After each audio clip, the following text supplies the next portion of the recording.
Sejam muito bem-vindos a mais um episódio do Videocast Vozes. Projeto esse que dá voz a questões sociais que são muito importantes na nossa sociedade. Hoje eu estou aqui com a doutora Daniela Souza, que é geriatra, e Luciana Silva, que é coordenadora do Asilo Ninhos de Amor. Sejam muito bem-vindas, gente. Obrigado por estar aqui mostrando visão profissional. E antes de a gente começar esse bate-papo, eu queria que vocês olhassem para a câmera e apresentassem um pouco de vocês, sobre vocês, um pouco da profissão, o que vocês fazem. Olá, tudo bem? Eu sou médica geriatra, eu sou formada em geriatria pela Universidade da USP e atuo aqui na Grande Vitória, com atendimento em meu consultório e atendimentos domiciliares. Eu sou a enfermeira Luciana, sou coordenadora da instituição de longa permanência para idosos, Ninho de Amor, em Afonso Cláudio. Novamente, sejam muito bem-vindas. E a gente vai falar justamente sobre idosos e abandono social. E é muito curioso falar porque ainda em 2023, o abandono de idosos cresceu em 855%. É um número absurdo para se falar, um índice muito grande. E é muito impressionante como não tem visibilidade esse assunto na nossa sociedade.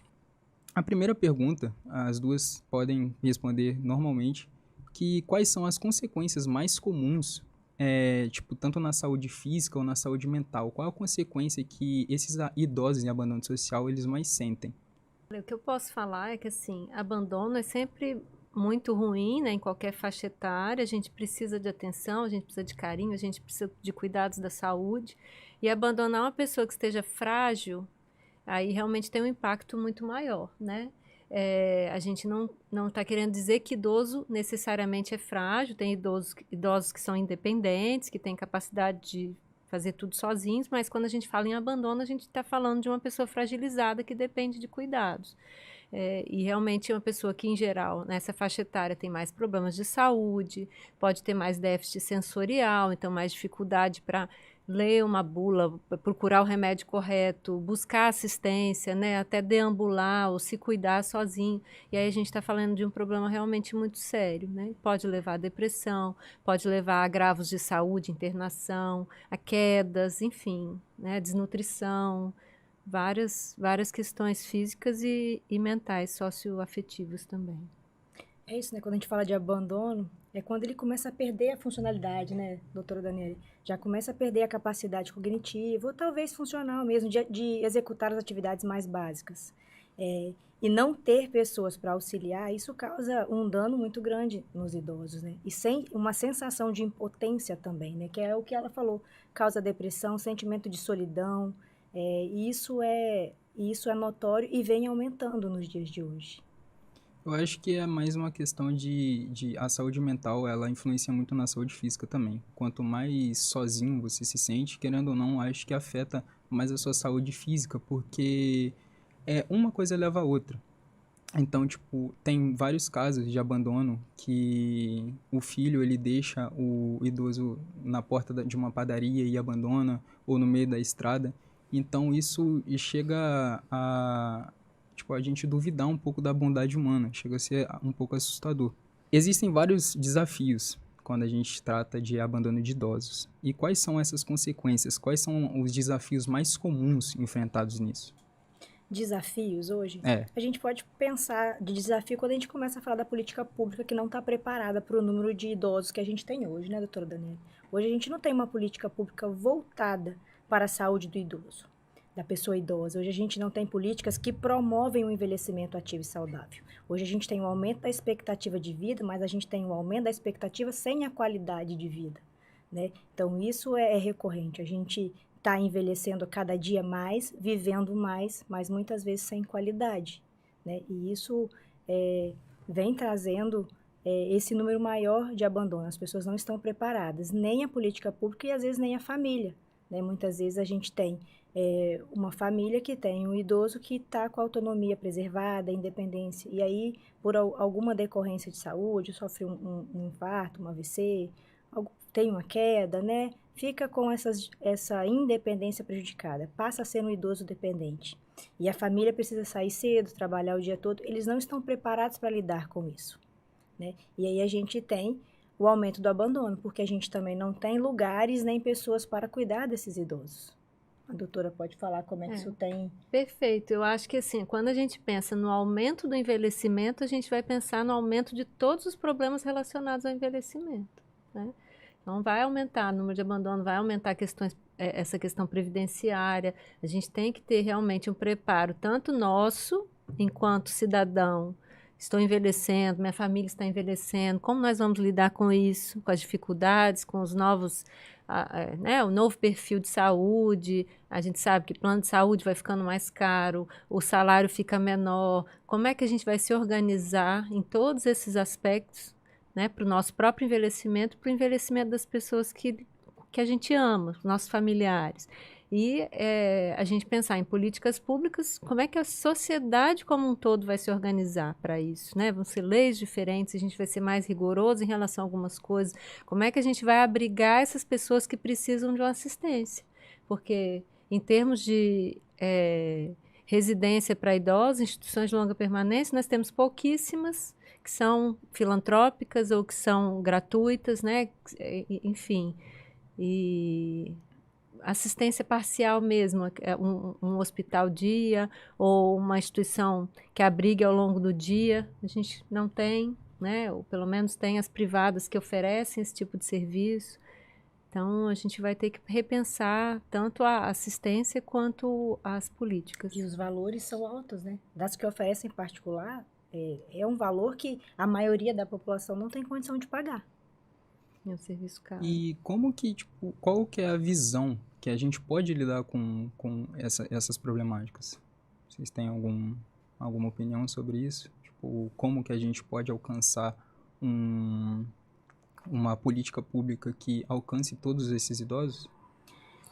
Então, uma questão é ter mais instituições que possam abrigar pessoas de baixa renda, por exemplo, né?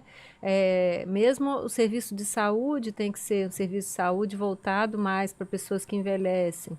Como é que a gente faz para diminuir o número de abandono? A gente fazer educação em envelhecimento, né? Diminuir o preconceito contra a pessoa idosa, então o etarismo, combater assim, conceitos errados que a gente tem em relação a isso, enfim. E a gente precisa também fortalecer a nossa atenção primária. A gente precisa fortalecer o cuidado às pessoas para que elas envelheçam bem, né? Não adianta a gente querer resolver o problema depois que ele já ocorreu. A gente querer, né, vai começar a enxugar o gelo, vai tapar o sol com a peneira. A gente precisa trabalhar para que essas pessoas, na sua comunidade, nos seus lares, eles envelheçam bem. E a gente precisa falar de uma mudança do estilo de vida. A gente precisa falar de qualidade de vida, né? A política pública ela tem que ser voltada para a promoção de saúde e prevenção de doenças, não para o tratamento em si. Né? A gente precisa atuar antes que a doença ela chega, antes que o declínio cognitivo comece, a gente tem que estimular isso. Então, a gente precisa falar mais sobre o estilo saudável, qualidade de vida, mudança de hábitos. E por que dessa pergunta, né? Porque o Brasil hoje ele é considerado um dos piores países para envelhecimento. O melhor é a Suécia, sendo em primeiro do ranking, e a nossa população idosa se encontra em 30 milhões. Então é muito preocupante essa gestão de, tipo, um país tão ruim para envelhecimento ter tantos idosos. Tem muitas pessoas envelhecendo muito rápido. A nossa expectativa de vida, ela aumentou muito. Então, tipo, existem vários idosos. E para acatar todos, existem alguns programas ou atividades que auxiliam eles. Então, hoje você falou, a gente começou a aumentar a expectativa de vida e envelhecimento. Somos quase 15% da população do Brasil já de pessoas acima de 60 anos.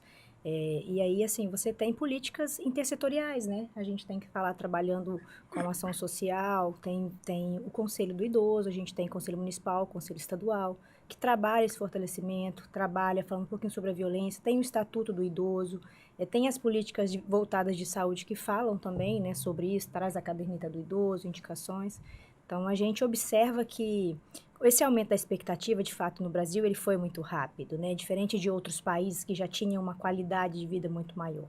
Aqui a gente começou a crescer de uma forma mais ordenada a expectativa depois dos anos 90, né? Depois de 1990, que a gente começou a ter essa expectativa de vida aumentada de uma forma muito rápida. mas as políticas públicas, elas vêm tentando acompanhar. Então, trabalhar a intersetorialidade também auxilia nisso. Então, tem programas que auxiliam, mas que não estão preparados. Ela disse que e falou muito bem, hoje a gente não tem instituições de longa permanência, como em outros países, por exemplo, como você citou a Suécia, né? E que estão aqui hoje, se a gente falar de instituição de longa permanência, muitas pessoas têm um preconceito, né, doutora? Se você institucionalizar um idoso, já é até caracterizado como uma forma de abandono, visto pela sociedade. Então, isso também tem que ser trabalhado. A gente vê que, sim, todos os países em desenvolvimento, eles têm um crescimento do envelhecimento muito rápido, desorganizado, né? Diferente de um país que já era idoso no século XX e se tornou um pouco mais idoso no século XXI. Não, nós éramos um país de jovens e hoje é um país que já tem uma pirâmide etária em barril, né? Que quer dizer, a gente tem uma população de adultos e idosos maior do que a de jovens e crianças.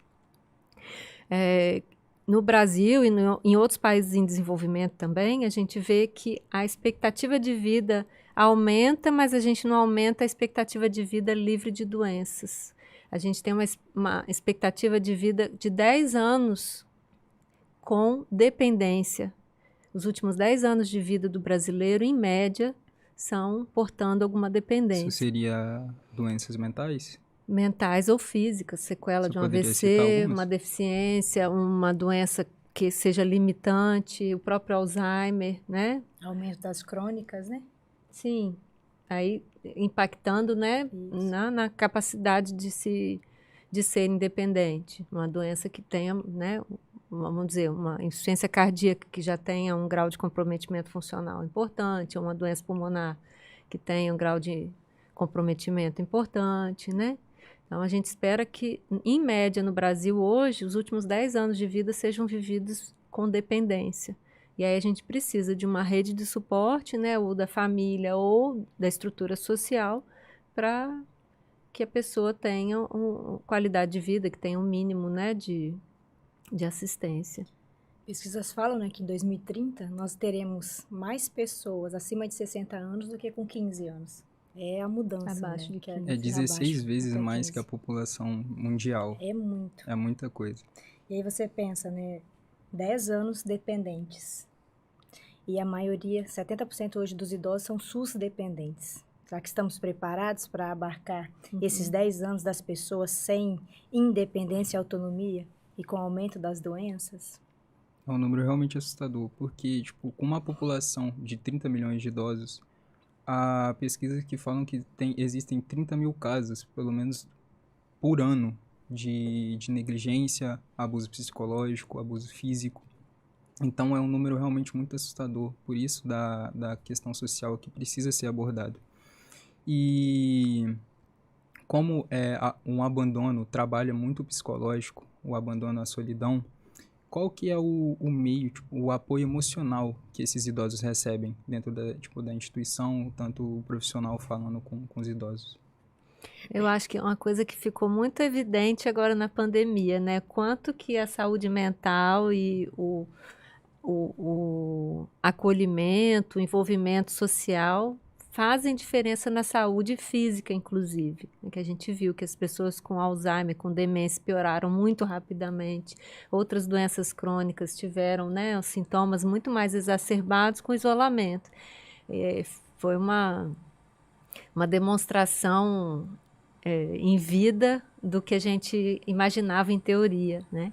Então, a gente realmente precisa de estimular os vínculos sociais ao longo de toda a vida para a gente ter essa rede de suporte no envelhecimento, e a gente tem que ter leis mais rígidas em relação ao abandono, negligência, né, e outras formas de violência contra a pessoa idosa, para que isso seja mesmo mais abafado, né, que seja desestimulado, que as pessoas temam.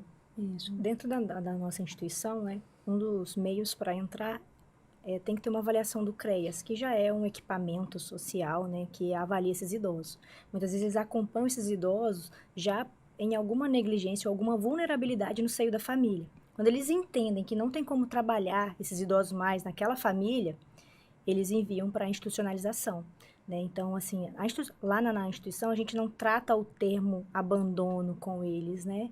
Mas a gente insere ele dentro de um grupo, ele é recebido, a gente estimula através de rodas de conversa, estimula, a gente costuma colocá-los por culturas semelhantes, né? Às vezes tem pomeranos, a gente coloca no mesmo quarto para facilitar o dialeto. Tenta para eles terem afinidade, se sentirem em casa, né? Porque diferente de outras empresas, a instituição lá é a casa deles, né?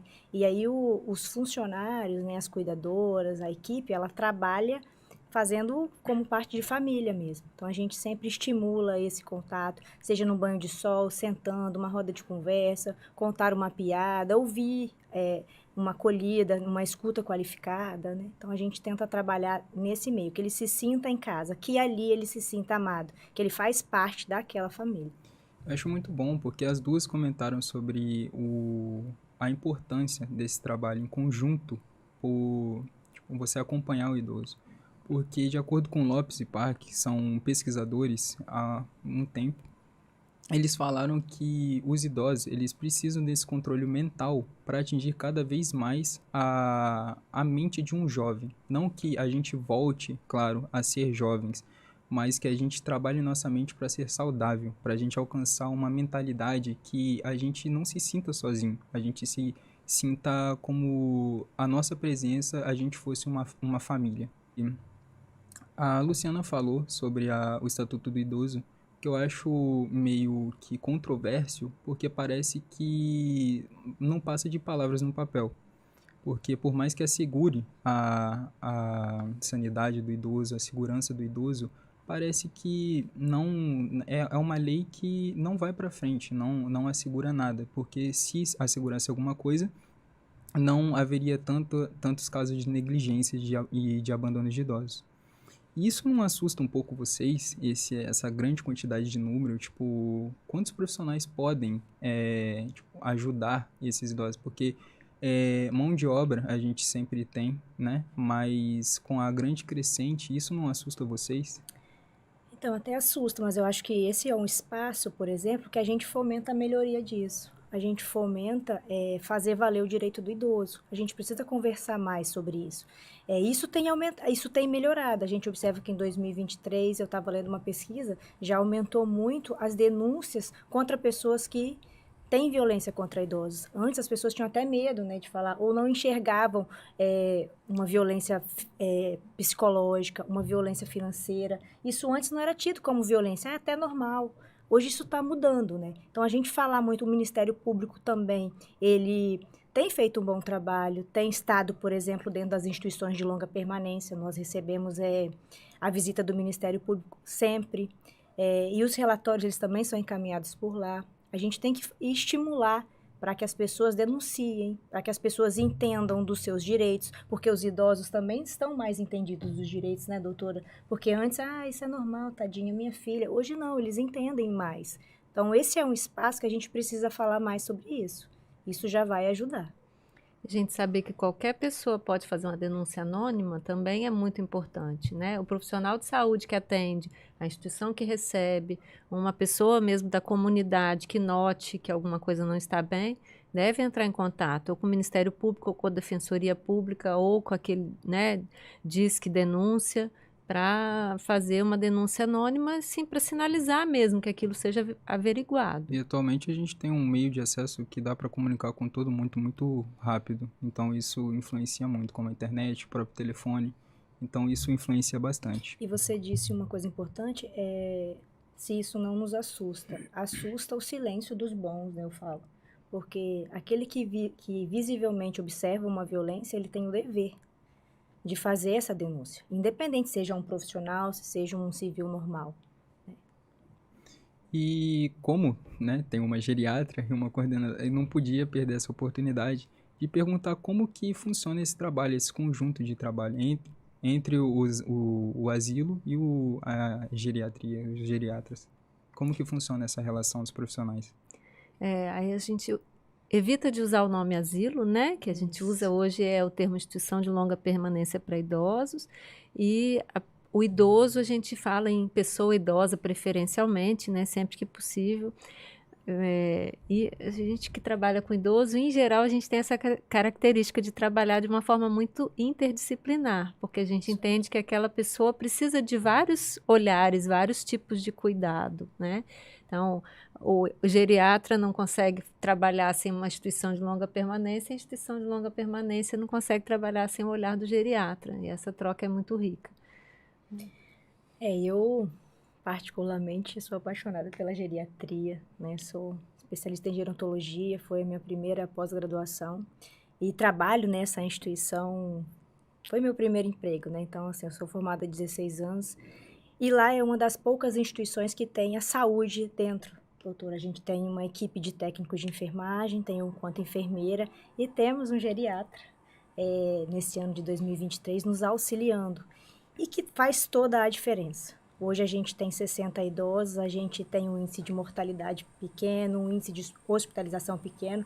Isso é fruto do trabalho integrado, da visão integral que um geriatra tem. Porque quando a gente vai tratar de um idoso, não adianta a gente pensar só em especialidade como um cardiologista, como um ortopedista. O geriatra ele tem uma visão ampla da integralidade do idoso, de todas as suas funcionalidades, da importância das interações medicamentosas, da importância da saúde mental, né, da importância do fisioterapeuta. Ele tem um olhar mais interdisciplinar. E isso dentro de uma instituição que acolhe pessoas que principalmente já estão com a independência e autonomia não preservadas, faz toda a diferença.